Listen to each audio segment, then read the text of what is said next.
बॉलीवुड में कई स्टार आए, कई सुपरस्टार बने और कई ऐसे भी रहे जिनका नाम समय के साथ साथ धीरे धीरे पीछे रह गया।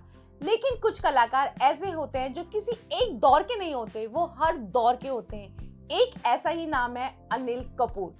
अनिल कपूर वो एक्टर है जिन्होंने 80 के दशक से लेकर आज तक अपनी जगह बनाए रखी। उनकी एक्टिंग में एक अलग ही एनर्जी दिखाई देती है। जब वो स्क्रीन पर आते हैं तो ऐसा लगता है कि सीन अपने आप जिंदा हो गया।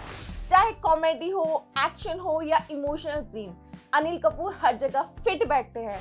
यही वजह है कि इतने लंबे करियर के बाद भी उनका चार्म कम नहीं हुआ है। एक और चीज जो अनिल कपूर को अलग बनाती है वो है उनकी फिटनेस और उनकी एनर्जी। आज भी जब वो स्क्रीन पर दौड़ते हैं या एक्शन करते हैं तो यकीन करना मुश्किल हो जाता है कि ये वही एक्टर है जो 4 दशकों से इंडस्ट्री पे काम कर रहे हैं। और शायद यही वजह है कि इतने सालों बाद भी वो नए नए किरदारों के साथ दर्शकों के सामने आते रहते हैं। इस कड़ी में उनकी नई फिल्म सूबेदार अब रिलीज हो चुकी है, जो अमेज़न प्राइम वीडियो पर देखी जा सकती है। ये फिल्म एक अलग तरह की कहानी लेकर आती है। इसमें अनिल कपूर एक रिटायर्ड फौजी के किरदार में नजर आते हैं जिसका नाम है अर्जुन मौर्य। वो सेना में रह चुका है और उसने अपने जीवन का एक बहुत बड़ा हिस्सा देश की सेवा में बिताया है। लेकिन जब अपने घर पर लौटता है तो उसे एहसास होता है कि उसकी असली लड़ाई कभी कभी घर और समाज के अंदर भी होती है। फिल्म की स्टोरी मध्य प्रदेश के एक छोटे से शहर में सेट है। अर्जुन मौर्य अनिल कपूर आर्मी से रिटायर होकर घर लौटे, लेकिन घर की जिंदगी आसान नहीं। बीवी की मौत का सदमा, बेटी श्यामा यानी राधिका मदान से अनबन और ऊपर से लोकल बालू माफिया का आतंक। उनका दोस्त प्रभाकर यानी सौरभ शुक्ला उन्हें एक सिक्योरिटी जॉब दिलाता है। वहां वो मिलता है सॉफ्टी फैजल मलिक और प्रिंस भैया यानी कि आदित्य रावत से।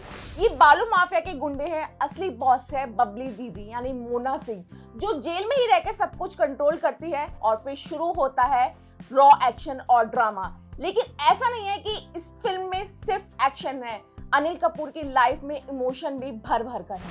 फिल्म में उनकी बेटी का किरदार राधिका मदान ने निभाया है। उनका किरदार फिल्म में इमोशन लेकर आता है। एक बेटी जो अपने पिता को समझना चाहती है, लेकिन उनके गुस्से और उनके अतीत की वजह से उनसे दूरी भी महसूस करती है। राधिका ने इस किरदार को बहुत ही सादगी से निभाया है। कई सीन में उनका और अनिल कपूर का रिश्ता बहुत सच्चा और भावुक लगता है और यही चीज फिल्म को एक अलग इमोशन देती है। कहानी में क्राइम और माफिया का जो माहौल दिखाया गया है वह धीरे धीरे टेंशन पैदा करता है। इससे फिल्म एक लगातार खतरे का एहसास बनाए रखती है और दर्शक ये जानना चाहते हैं कि आखिर ये टकराव कहाँ जाकर खत्म होगा। फिल्म को सुरेश त्रिवेदी ने डायरेक्ट किया है। उन्होंने कहानी को बहुत ज्यादा चमक धमक के साथ नहीं दिखाया, बल्कि इसे जमीन से जुड़ा हुआ रखने की कोशिश की है। हालांकि कुछ जगह फिल्म थोड़ी धीमी लगती है, कुछ सीन थोड़े लंबे भी महसूस होते हैं, लेकिन कहानी का इमोशन बना रहता है। फिल्म की सिनेमेटोग्राफी भी ध्यान खींचती है। शहर की गलियां, धूल भरे रास्ते और रात के सीन फिल्म को एक रियल और थोड़ा डार्क माहौल देते हैं। इससे कहानी का टोन और भी मजबूत लगता है। बैकग्राउंड म्यूजिक भी ज्यादा शोर मचाने वाला नहीं है, बल्कि धीरे धीरे सीन के साथ चलकर टेंशन पैदा करता है। खासकर जब कहानी में टकराव बढ़ता है तो बैकग्राउंड स्कोर उस सीन को और भी असरदार बना देता है।